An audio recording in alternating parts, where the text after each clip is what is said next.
Usai sudah pengabdian anggota DPR RI periode 2019-2024. 1 Oktober 2024 menjadi babak baru di DPR RI, menyambut 580 anggota legislatif terpilih hasil pemilu 2024 untuk periode 2024-2029. Mereka berasal dari 84 daerah pemilihan yang akan dilantik oleh Ketua Mahkamah Agung. Bersamaan dengan pelantikan anggota DPR RI, juga dilantik 152 anggota DPD RI periode 2024-2029.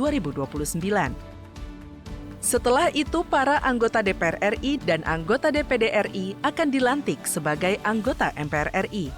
Pelantikan para anggota legislatif diselenggarakan di Gedung Nusantara kawasan Gedung MPR, DPR, DPD RI. Sekretaris Jenderal DPR RI Indra Iskandar menyampaikan, Biro Humas dan Protokol Setjen DPR RI bersama Setjen DPD RI dan Setjen MPR RI telah berkoordinasi dengan penyelenggara pemilu untuk mempersiapkan teknis pelantikan para anggota legislatif tersebut. Kehikmatan dan keamanan acara pelantikan harus dijaga seoptimal mungkin, sehingga yang boleh memasuki ruang pelantikan hanya tamu dengan undangan resmi.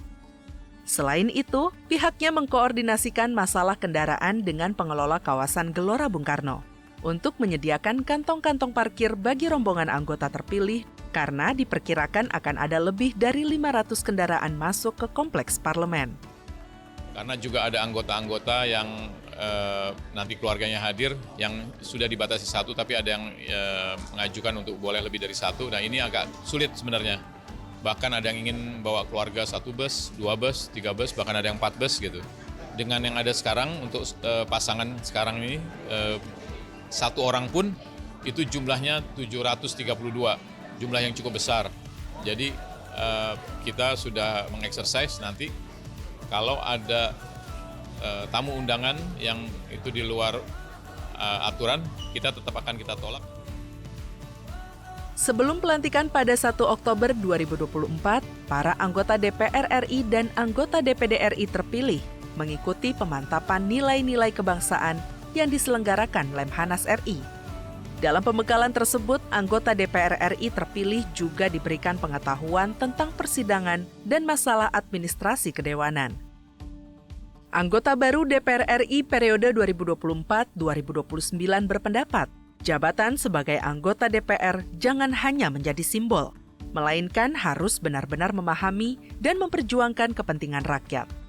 Menjalankan amanah rakyat yang memilihnya menjadi hal utama dan substansial bagi seorang anggota DPR RI. Periode 2024-2029 harus menjadi momentum titik balik bagi DPR RI untuk bekerja lebih baik bagi kepentingan rakyat.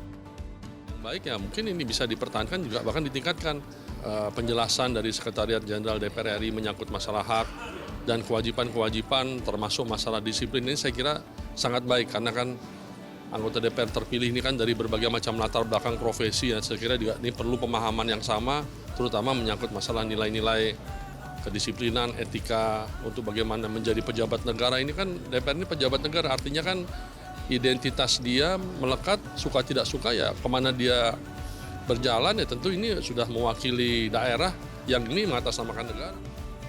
Apa yang diperjuangkan, terus kemudian kita harus tahu masalah-masalah masyarakat. Jangan sampai anggota DPR RI yang terpilih ini hanya menjadi simbol atau jabatan saja, yaitu anggota DPR RI yang deskriptif ya, yang hanya sekedar dapat kursi saja, tapi bagaimana kami sebagai anggota DPR RI menjadi anggota DPR RI yang substantif, yang benar-benar mewakili kepentingan rakyat.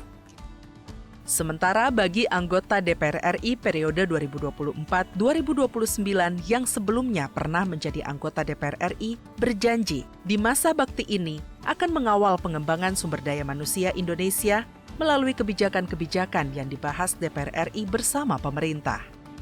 Salah satunya adalah perbaikan gizi masyarakat Indonesia, terutama di pedesaan dan daerah 3T. Dengan gizi yang baik akan menghasilkan generasi muda yang sehat dan cerdas untuk mewujudkan Indonesia Emas 2045. Permasalahan pangan. Jadi pangan ini memang penting. Nomor satu yang dibutuhkan oleh masyarakat tuh masyarakat harus bisa makan.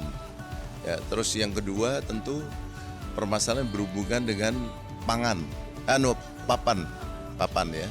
Setelah pangan, papan. Papan ini penting sekali. Jadi semua masyarakat Indonesia betul-betul diharapkan bisa mempunyai papan. Nah, terus yang berikutnya lagi adalah sandang, yang dimana saat ini industri sandang ini yang ada di dalam negeri kita kan terseok-seok ya dengan adanya sandang yang masuk dari luar negeri ini. Tim Redaksi TVR Parlemen melaporkan.